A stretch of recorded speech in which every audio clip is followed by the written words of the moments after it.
David? Hi, how are you? Good. Can you hear me? Yes, I can. Okay, good. Very Sometimes well. this iPad doesn't like to always work with the volume. So If I'm remembering correctly, you were on Beach Boys Talk, were you not? a year and a half ago or so. Yeah, Good because memory. I immediately recognized your garage, Yeah, even though I'm only seeing a corner of it there out of behind you. yeah. That's all my albums. So yeah. So this is kind of where I hang. My wife doesn't give me any room in the house, so I get the garage. This is my man cave out here. So I got all my sports memorabilia and my Beach Boy dedication wall and all that. So Remind me where you are. I'm in St. Louis. Okay, so let's talk Beach Boys. So one of the Yeah, things I want to tell you that I did 5 Zooms yesterday. yeah, I Uh, saw it. I figured you're probably getting tired of this by now. So there's two things I'm going to tell you. We're similar in age, so I hope you know what the reference I'm going to give you, although it was Okay. before our time. Groucho Marx had a television show called You Bet Your Life. Yep. You familiar? I'm familiar with it. Okay. Never really. We can't tell Well, you much about it, but I know. it's on YouTube if you want to watch it. Yeah. So during the show, he would have a duck that would come down from the ceiling with the big I, black cigar number. I If you remember. said Yeah. if you said the magic word, then the contestant would win money. Well, so there's historic collectible stuff that we're giving away only to Yeah. VIP members, but you have to say the word that I've written in this envelope. If you don't, it's just an everyday word. It's not in the Beach Boys vocabulary. Okay. So that would be too easy. Um, and if you happen to say it, then you'll get like a historic thing that's like one of a kind or so extremely rare that it's probably not in your man cave yet. So, Oh, I'm uh, sure. so there's that. Plus, a lot of times the VIP members will be joined by a special guest during the Zoom. There's no guarantee. We may or may not be joined by a special guest. Okay, Okay. so that's Fair enough. another thing. So what I've been doing yesterday was talking with most of the subscribers about really the last two editions because they go together and they're also a part of the PDF that I sent to everyone. Yeah, which was Um, really neat. I finished reading it last night. I didn't realize that. I couldn't quite understand that. I thought, well, maybe we're just getting a PDF of the book that we already got. And then when I started, I go, oh, I didn't read this yet. I read the whole thing last night all the way through. So good. yeah, And it also the other benefit of it is it allows me to put hyperlinks in yeah, that you can click on everything and go out and see it and be yeah. I went and watched the videos of the Get Your Back and all yeah, that. I'd yeah. seen them before, but yeah, I rewatched those and everything. So Good. So let's just kind of a little bit of what I did with several of the Zooms I did yesterday is just kind of wanted to what you liked about the summer and fall editions, and then the additional PDF, what you found out about that time frame in the group's history, and what you enjoyed learning about that period. well, I'll tell you, it was so cool though that you did that because I got into the Beach Boys in 1984. I was Oh, I was I was Michael Jackson out. I could not stand Michael Jackson, and that was all you heard about was Thriller back then. And I was working at a daycare thing. We had to do a project in school. We'd go for 3 weeks and had to do a social service project. And these kids at break time, they were like 3 to 5 years old. They always want to listen to Michael Jackson album. And I go, what else you got in here? I flipped through and there's a Beach Boys greatest hits. And I knew a couple I knew Fun, Fun, Fun and all those.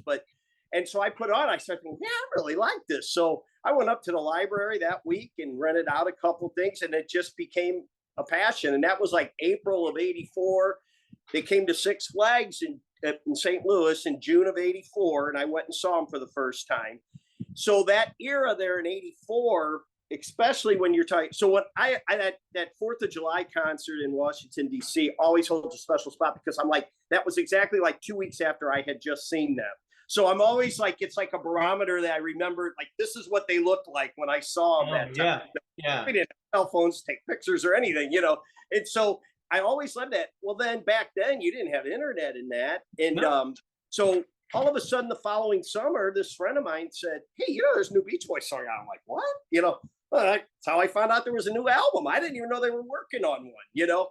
And so that was like the first album that ever came out, and they haven't had too many since then. But that, you know, but it was, I thought it was a very overlooked album, but that was one of the first things that came out, perfect timing. And then from there, David Leaf redid his book, and then Malcolm Leo with that video. I got that year. So I actually hit it at a really good time, because before that, you couldn't find anything on them in the library or anything. So that really hit like at a good time, because that's right when I was getting into them. And so it was so neat to read the background stories on all that. And I just loved it.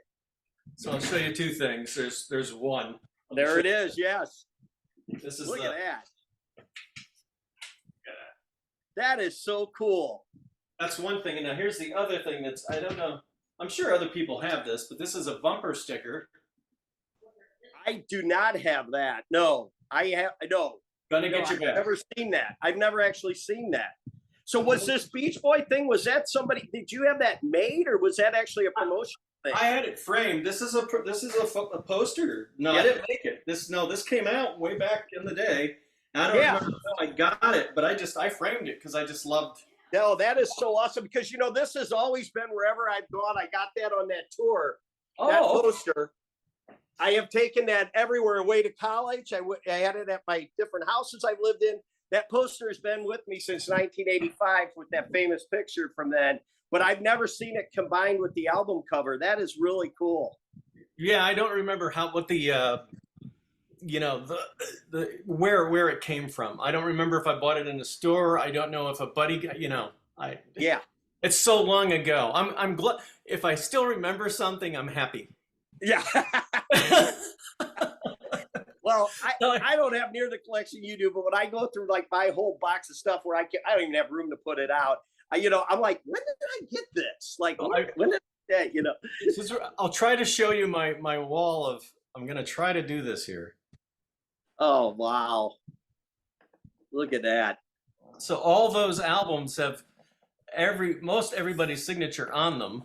Oh, that is so cool. So like I even have Carl's signature is on Friends, Sunflower, Pet Sounds, and the Smile Slick that I have. Oh, isn't that neat, David? Wow. I'll tell you, it's great. I don't know about you with the you have some autographs, right? I've met Brian a couple times. That's the only one I've got. So when you look at those autographs, at least for me, when I look at the autographed items, they're very much like Polaroid photos for me, especially if they didn't all sign them at the same time. Yeah. It's like it's multiple photos in one thing. You know, it's just, there it is. There's the different autographs. And if they signed it at different times, it's even cooler, because it's like, I remember when Carl signed it. I remember when Al signed it. And there's that, you know. That is so cool. And I'll show you one more. You're really the first Zoom that I'm doing where I'm getting to geek out a little bit with my collection. Which I love it. I love it. Believe me. This is so awesome. Oh my gosh. You got him to sign that? So who's below Brian there? Mike. Oh, that's Mike. Oh, I see it now. Yeah. So I had this on hand with me in February of '98. Carl had not passed yet, so it was very early February. And I was at Masterphonic Studio for Brian's Imagination sessions in Nashville. And this is what I brought with me for him to autograph. Oh, that is so awesome. So I have the box set, but not his autograph on it. That is so cool. Oh yeah. So my other favorite Brian autograph is it would be impossible for me to show you, but going across the Smile Slick, he signed to David best wishes going across the awning above the door. Oh, on the Smile cover? Yeah. Oh, that is awesome. And then Brian, so you know, on the little pull down door thing, he wrote his name. Oh, that is so neat. I'm looking at the cover here. Yeah, that is awesome. So yeah, it's just yeah, but that's the Pet Sounds box set. Me seeing him doing the Imagination sessions, and then him just being there and me geeking out a little bit. Yeah. Oh my gosh, that would have been unbelievable. That is so cool. I may be understating that. I probably geeked out more than I remember, or am willing to admit. So there's a good chance. That is just so neat. I just can't believe how you got so close with them, like able to do all that. You know, that's like any fan's dream. But you know, I know you probably had to go through a lot to even get to that point. But Well, man, how you're able to like, you know, patience, just patience, just just it's a matter of being present, aware, um, and not, and in my case, particularly with the Beach Boys, not having any type of hidden agenda. Um, because they've just been through too much historically to deal with anybody who has any type of hidden agenda. So sure, I've always just been very mindful of, if they're going to give me the honor and privilege of being able to spend any time with them, whether it's over dinner or going backstage or just saying hi to them for a second or getting an autograph or a picture, what have because in the beginning it's autograph and pictures because you yeah, can't believe, oh my yeah, God. right, yeah, right. So, but again, it's just appreciating those moments. And you've probably seen me talk about it on Beach Boys Talk. 'Cause I've told the story many times, but I'd already met Carl, but it was fanfare. So let me just ask you this real quick. I don't mean to interrupt you, but like, so I went to 18 Beach Boy concerts in my time. You Okay. know, I never had the opportunity to like go backstage, or I didn't know even how you would do that. Like, how did you first do that? Like now they do these meet and greet things you can pay for. You know, back in the day, you just Well, like a ticket. for me, in the beginning, it was through Lee Dempsey. Lee had already kind of semi connections because we took over ESQ from Rick Edgell and Phil Mass. From the original. Okay. And so Lee was kind of the guy that got us backstage initially in '94 when they came to Carowinds. Okay. And then after that kind of connection was set up, they'd come again. We'd go see them again. Sure.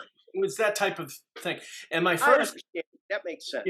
and my first concert seeing them when we started ESQ, which was 30 years ago, August, was them doing because the first show they did for that acoustic box set tour was here in Charlotte. Oh wow. See, I didn't get to go to. I didn't get to go backstage for that, but watching Carl Wilson, I'm telling you, watching Carl Wilson go from, I don't remember the song he did prior, but he goes right from one song and then he goes over, sits behind a keyboard and does Wonderful. My goodness. Whoa, I'm I don't good. know if I ever saw him play. I never saw him play keyboards on stage like that. Oh, it's just amazing. It was just That the is most. so cool. It was amazing. And I understand he had a fever, but you just never would have known. He just went over and he sat down and he sang Wonderful. And it was just like, oh my God. Wow. So isn't that awesome? yeah, it really truly was. And again, it's just one of those marked moments in time that I just so appreciated.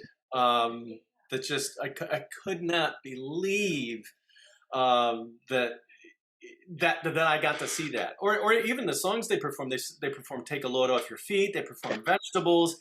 Just the set list alone was just, and then seeing the emergence of a very young Matt Jardine. Yeah. That because he did Hushabye. Just that emergence and that voice at that time, and how Sure. just the whole show was just so memorable. So you kind of, I never thought of the '85 album as underrated or overlooked or anything, and because people keep bringing it up and asking and saying that to me, and I never thought of it that way because I listened to it like it was going out of style. Yeah. So I never thought of it as an overlooked album. Well, and when I say overlooked, I just think it was disappointing when you look back that it didn't perform better on the charts. I get, that's when I say overlooked. Like Get You Back, cracked the top 40. Mm-hmm. But a friend of mine really liked that album too, and he's a huge Beatles fan. So he was into the Beatles before I was into the Beach Boys. So we're always talking old music. But I sent them something the other day. Oh, somebody had posted online the bottom 20 of the top 100 from 1985, and It's Getting Late was on there at number 82. And we always liked that song and Where I Belong. And I said, yeah, look, it looks like it peaked, and he goes, such a shame. That song and that album deserved better. And it just came up the other day. And I was like, really did. Like, and again, I don't know why California Calling wasn't released as like a single. That's the $1 million question. And I don't know the answer to that. And I don't know if it's my best guess is it had something to do with Ringo Starr. It maybe yeah, and he was on it. I do remember. Right. Yeah, he played the job, but it just was like such a I mean, I just swore that was going to be released, and it never was. And then I actually like She Believes in Love Again, but Oh, I again, love the whole album. The whole I do, but I like the song. People ripped on that being a single. It's nothing wrong with it. It's just I thought, maybe if they had done something California Calling. I think the plan was clearly to do California Calling. It was on the hype sticker on the front of the album, and at the end of it's getting the video. Yeah. Brian picks up the shell, and California Calling's coming through. It was an easily obvious setup. Yeah. For California Calling to come, and then we don't know what happened. And the whole July 4th thing in '84 is a story in itself, and I've yet to get that out. I didn't even have room to put that in. But Ringo was not even supposed to be in the country because he had been busted outside of the U.S. with, I think, marijuana possession or something. He wasn't even allowed in the U.S., so they had to send a private plane to get him, to bring him into the U.S. without anybody knowing.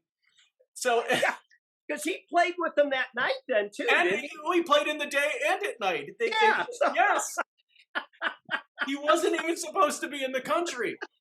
So I don't know what happened there. I think we have a surprise guest here. Let's okay. Let's take a look at who we have here.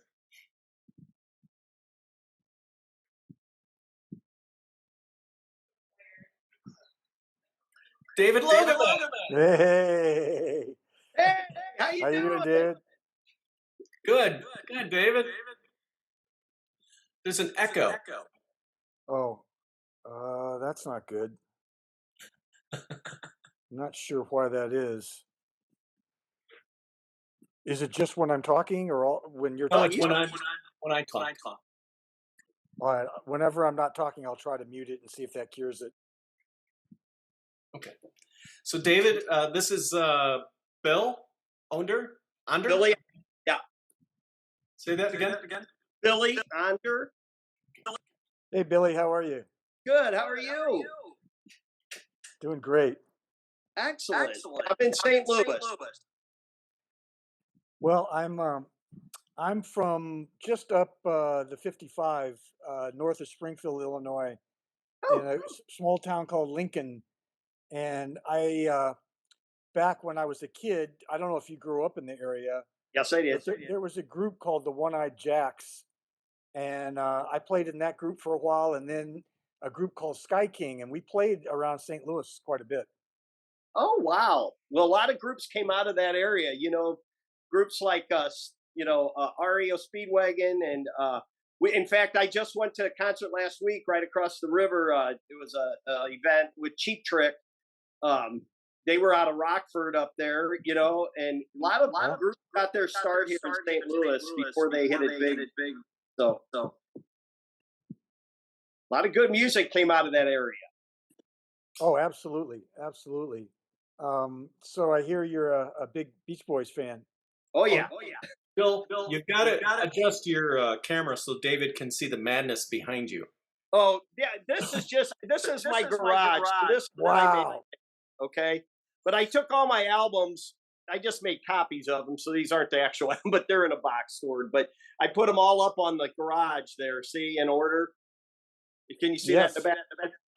And so then what I do, because I put the date of each release underneath them, because I love when somebody comes over who really doesn't know much about the Beach Boys and try to show them how they release 5 albums in 1 year, and why Brian Wilson maybe had a little bit of a shattered mind trying to keep up with them. A little bit of pressure on him. I mean, it puts it in perspective when you look at 1963 through 1960. It's just unbelievable. I mean, when I look at the, I see the Surfer Girl cover, there in your background. And when I was a kid, that was the second album that I ever got. And it made me fall in love with the Beach Boys. And it's just so interesting that after, so many years that I got, to play with a lot of those guys. So I was going to tell you a little bit about my history with the Beach Boys. Yeah, please do. I don't know if David Beard knows all of this, but back in the 80s, I started playing with Jan and Dean, I had met a lot of the musicians that were in the Jan and Dean band and some of the guys that were in the Beach Boys band on recording sessions. And from that, I ended up playing with Jan and Dean because I liked the music a lot. And I think around 1990, I didn't realize that Jan and Dean and the Beach Boys were such great friends. And we were flying to Honolulu to do a concert, Jan and Dean concert there. And it just so happened that Brian Wilson and Dr. Eugene Landy and Danny Hutton from Three Dog Night Yeah. were on the plane. So, of course, I find out that they're great friends and they're talking and all this stuff. Now, at that point, Brian hadn't played out live, I don't think, for a long, long time, hadn't sung with the Beach Boys or anybody else. At that point, he didn't have his own band. But both, Dean Torrance and Jan Berry invited him to the concert. They just thought it'd be fun. Mhm. So they're backstage, and it's a thrill for me. I'm meeting one of my Get here. heroes, Yeah. and and I also loved Three Dog Night. So to meet Danny was also very cool. Well, little did I know that Dean said, "Well, hey, during the show, come on up on the stage and sing with us." And I thought, there's no way Brian's going to do that, but he did. Oh, And he didn't play bass or play keyboards. He just stood there like a lead singer, just with a microphone. And we did probably, I don't know, 5 or 6 of their big hits. And oh my gosh, what a thrill for me. I love So to hear that voice, and then I remember saying this little prayer to myself, boy, I would love to be able to play with, the other Beach Boys at some point and perform with the other guys. Well, when I was doing the recording sessions, one of the sessions I was doing was Full House. Oh no, was the soap opera General Hospital, Mhm. and we would pre-record the music, and then the actors and stuff would perform live on the TV, or they would tape it. And that's how I met John Stamos. He was 19 years old, Yeah. Yeah. and he and I became friends. And I showed him some drum stuff, and later on, he had me in a couple of his shows, um, and he recommended me to Mike Love. So Mike and Al and David Marks were not happy with the drummer in the Beach Boys at the time. Carl and Bruce did like him. So Mike started hiring me to come out on Mike Love kind of solo gigs because Mike wanted to work more than the other guys did. Mhm. And a lot of the backup guys that were in the Beach Boys at the time were Mike's backup band. Well, it didn't take long for Mike then to start adding Bruce, and he started calling them Beach Boy dates. He had me playing drums on it. And for about 2 years there, the old drummer did some stuff where Carl was on it, and then other dates where I was on it. And that's how I met Al, how I met Bruce, how I met David Marks. But ultimately, Carl and Bruce won the argument, and I was never named the official tour drummer for the Beach Boys, but I did get to play in their shows. And from that, I felt like, that burning desire that God had put in my heart was still there. And so around 1998, 1999, I planned the Surf City All Stars, where, you know, um, a lot of the original guys, including Brian, didn't want to work together anymore. So I took some of the really great backup singers and musicians, and I made a deal with Al, I made a deal with David Marks, and I made a deal with Dean Torrance of Jan and Dean, because at that point, Jan was not doing great. Right. Right. So that's my connection to the Beach Boys. What a story. That is unbelievable. Probably had to pinch yourself sometimes, huh? Oh, it was amazing. And, I think it was only one date where all four of those guys were on the date at the same time, Mike, Bruce, Al, and David. And Matt Jardine was in that group. and Matt was singing all of Brian's old parts. Oh, So it sounded to me yeah. so much like the Beach Boys. We didn't have Carl's voice. But the interesting thing is, like, shortly thereafter, Mike had me come to the Cerritos Performing Arts Center to meet Carl because he was hoping if I met Carl, Carl would like me and say, "Hey, yeah, let's do a date with David on drums." But Carl was so loyal to the old drummer that never really happened. And Carl was sick at that point. No, Yes. I don't think he was diagnosed, but that's one reason why Mike put me in some of those dates because Carl didn't feel good enough to do all the dates that Mike wanted to do. Yeah, yeah. I remember seeing Carl the last time in '97 because he died in February of '98, right? Yeah. This would have been in May of '97, and he was, very bloated, and he sat on a stool at the time, while he performed. I wish I would have appreciated it, realizing that's the last time I was going to see him. Yeah, and unfortunately, that meeting that I had with him was the only time I got to meet him Yeah. and talk with him. He was a beautiful guy, very generous. Said he heard about my drumming and was complimentary, and and he sang great that night. I could tell he wasn't feeling great. He had all his hair had fallen out, but he had a hairpiece on. He still looked pretty good, but he was a little bloated. But boy, Yeah, he yeah. still sang great that night. And Oh, it what was a amazing. voice! What a Always voice! amazed me with him too, because of being such a heavy smoker, from what I understand, that his voice never sounded it. Like, how do your voice hold up that well from smoking? Amazing, absolutely amazing.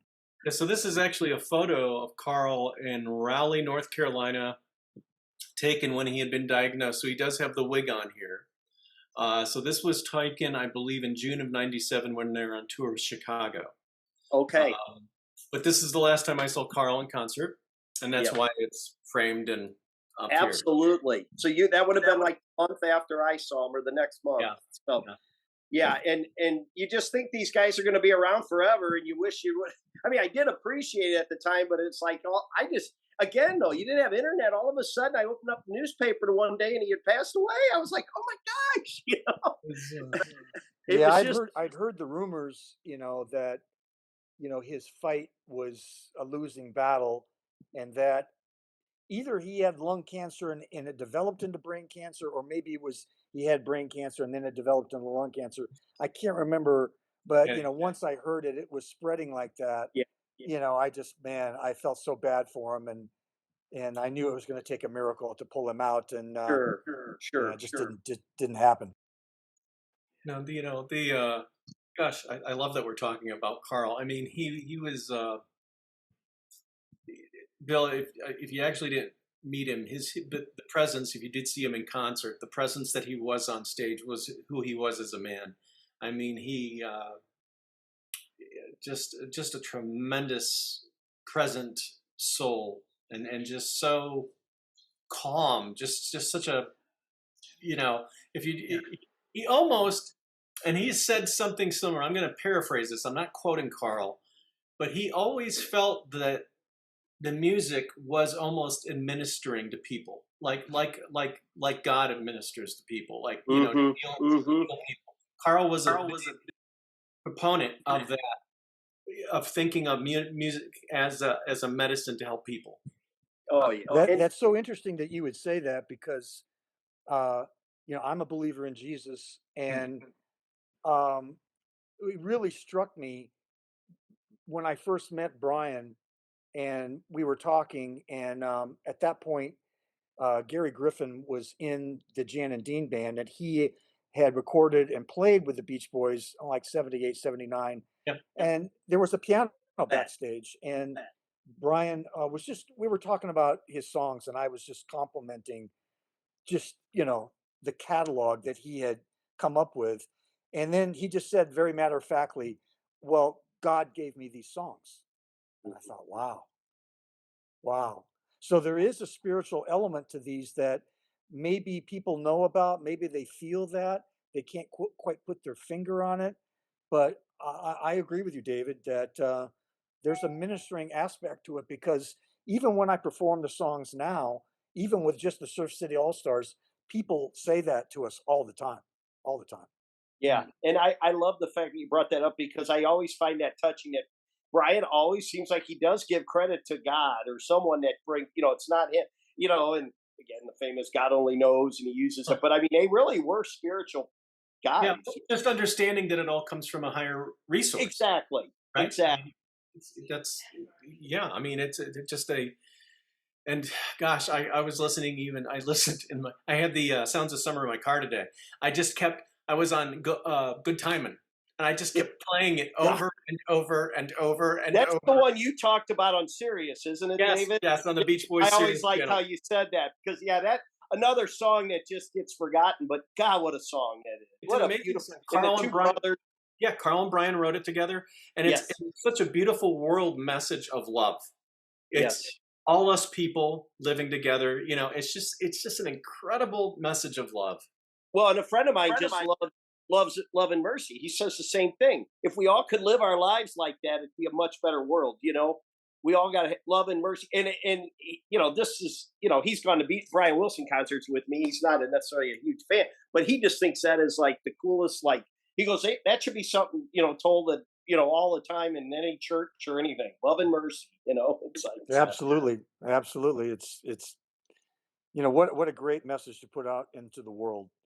So I'm And going to brag on David for just a second, Bill, if you allow me. Sure. I don't know if you have this, but this is the Surf City All Stars acoustic vibration CD.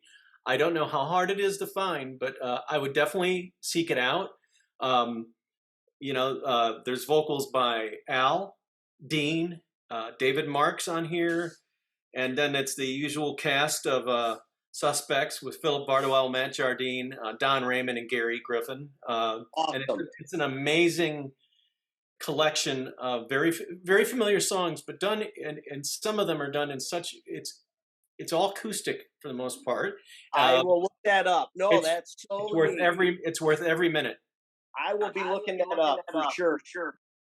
well, because of David Beard, kind of, he asked me about this when we were setting up this Zoom surprise for you, Billy, and it got me thinking, that I should reorder it because the Surf City All Stars just, a few weeks ago we played some dates in Laughlin, and we had a lot of people come up to us and they knew about the CD and they asked for it, and I didn't have any at the time because it hasn't been in print for a while. But now I'm going to go back and get them reprinted and have some. So we don't sell them on the site anymore, but David, maybe we can stay in touch. And as soon as I get a reorder going, I'll be glad to ship one to you, Billy. Oh wow, that would be awesome. Yeah, the whole thing behind that, and it's still, it's still an evolving kind of thing. But I realized, in my desires, in my heart, to just honor the music, I realized that the Beach Boys really never did an acoustic greatest hits record, like an unplugged greatest hits. Except for party. So when Party almost got. when I felt inspired with the concept, I did contact all the surviving members of the Beach Boys. But I don't even know if David knows this, but we do have Brian Wilson recorded. We were just not allowed to put it on the CD. Anyway, so Well, it's a great collection. Yeah, I'm excited to hear. I guess I've heard of it. I just never heard it or listened to it or had it or anything. So. Yeah, Bill, it's just almost like sitting around a campfire with That the is guy. so I mean, it's just so comfortable. It's there's nothing else out there like it. Wow. no, there's not. Well, that is some great stories, Ty. Thank you so much for sharing those. That's awesome. You're welcome. I thought you might enjoy it. Oh man, I love these stories. I don't have too many friends I get to talk to about this stuff. So David, if you would allow me to ask you kind of a point of clarification, when you were talking about joining the Beach Boys and everything, you mentioned David Marks a few times, and I'm not aware of him being within the group structure or the dynamic at the time of the late 80s going into the 90s. I mean, I know he joined Mike and Bruce in 99 after Carl passed initially, but I don't remember him being a part of the dynamic. Are you thinking of someone else? No, Okay. it was him. And I think that Mike had put out the feelers ahead of time. I think I don't know. I mean, there's always weird politics Mhm. in with all the original Beach Boy guys. And I just remember, I, I remembered who he was, but Mike had never mentioned him before until we did this gig. It was in San Bernardino. They have a triple A or maybe double A baseball club there. And we played the stadium, and it was a hard ticket event. And there's David Marks backstage. And Mike says, hey, this is David Mark, one of the original Beach Boys. And later David told me, well, yeah, Mike trots me out every once in a while when he needs an extra guy. So, That's and then yes, later on he did officially kind of rejoin, then kind of got off the track again, and then he came back for the 50th anniversary yeah. tour, and Yeah, did because that. And if I remember right, because when Carl died, Al pretty much left the group then at that point, right? They didn't stay together. That shortly thereafter, Al And left. then I heard like David filled in for a while then. he did. Yes. He toured as a Beach Boy with Mike and Bruce. He did. Okay, that's what I thought I remembered, but yeah, okay. So I didn't So remember I how must- the time frame worked, but Yeah, I must have been just on the tail end of Mike seeing the handwriting on the wall and wanting to bring David in, because for a while they had some kind of contractual thing. There had to be at least two Beach Boys, maybe three, on the date for them to call it the Beach Boys. So he needed David at times. And of course, when it's the Beach Boys, it sells more tickets than if it's the Mike Love Endless Summer Mike Wood, Band. yeah, Yeah. Yeah. interesting. Well, Bill, are there any questions you'd like to ask David before we need to let him go? No, and I know you got another Zoom, don't you, coming up? Yeah, in another 20 minutes. Well, Yeah, 18. I don't want to cut you short either, David. I know these you got to get prepared for them. So, no, nothing. Those were just fantastic stories, and I'm definitely going to search out the Surf City All Star thing and see if I can even find some songs online or something just to hear some of it. Now. But you can get it streamed. There's streaming stuff. I think we're on Spotify. Okay. Maybe on CD Baby also does streaming. But it would be cool for you to have the physical CD. Oh, Because, I still love getting the physical copies. Yes, exactly. yeah, the artwork is really cool and all that. So I'll stay in touch with David, and once I get a reorder in and I've got something, I'll make sure and get your mailing address and get it to you. That'd be a thrill. Yeah. Thank you so much. You're Appreciate welcome. your time. Nice meeting you. God bless you. Thanks, and thanks for all you do for the Beach Boys, keeping it alive. and maybe sometime if we're in your area as the Surf City All Stars, or maybe with some of the other guys, let me know. Just this last summer, I did a private show in Connecticut, and Al was on it, David Marks was on it, and Dean was on it. Oh my goodness! Yeah, so occasionally we do those shows. Isn't that something? Yeah, I drove up to Chicago last year to see Brian and Al because I was out of town when they came to St. Louis. So I was so glad I did that last year to see, because watching Brian leave the stage in my mind was like, that's probably the last time I'm going to see him. He's got a dietitian now. He's on a better diet. He's got a physical fitness trainer that he's working with. I don't know if he'll ever be back on stage again, but his health is a little bit better. So, well, that picture, David, you had in your PDF thing, he was sitting there with the guy with the Cadillac. Dave Nolan from the Survivors, the group that Brian did. I would blank on that. But he really good in that picture. His face looked a lot thinner, and he looked like he was, so that was good to see. And there was also a recent photo of Brian holding the Beach Boys coloring book. Oh yeah, saw that today. Yeah, saw that today. Yes, that was nice. Yeah, that's good. I mean, I just feel so blessed I was able to ever see him at all. Considering I didn't, when I got into him, it was in the '80s, and it's amazing he's still going. I mean, it was amazing to get to see him. I've seen him 5 or 6 times now and met him a couple times, and never would have dreamed that, back in the day. Never got to see them all together, though. That still aggravates me. When they did the 50th anniversary tour, they never came to St. Louis. And buy the DVDs. That's what I bought. Yeah. But they were in Chicago, and I couldn't go the week they were in Chicago. And then the last stop I could have gone that was anywhere in the area was Milwaukee, and I was out of town. And so I kept thinking, oh, they'll end up coming because they were adding dates. And then next thing you knew, the thing was over, and I missed it. And I was probably my biggest regret still that I did not get to go to the 50th. And it's crazy, but I couldn't believe it's typical St. Louis. You never know who's going to book here or not. I understand. But anyway, I know what you mean. Thanks so much for your time. And yeah. Well worth being a VIP member, getting to talk this kind of stuff. Well, it's great meeting you, Billy, and good to see you, David. And you know, now that was cool. All right. Yeah. Thanks, Dave. Oh, my pleasure. Yeah. I've spoken to David recently on the phone a couple of times, sporadically here and there. So it was nice to kind of connect. He even is one of our VIP things that we'll be giving away over the course of the year. He sent me some autographed drumsticks too.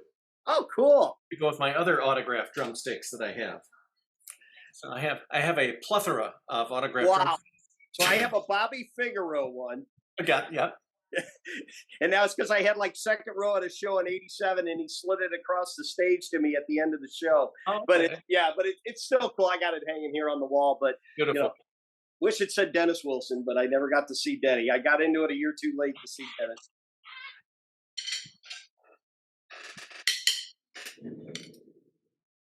I don't know if you can have to. Wow, look at that. That looks that's the same looking drumsticks too that they used. I think these are recreations that were made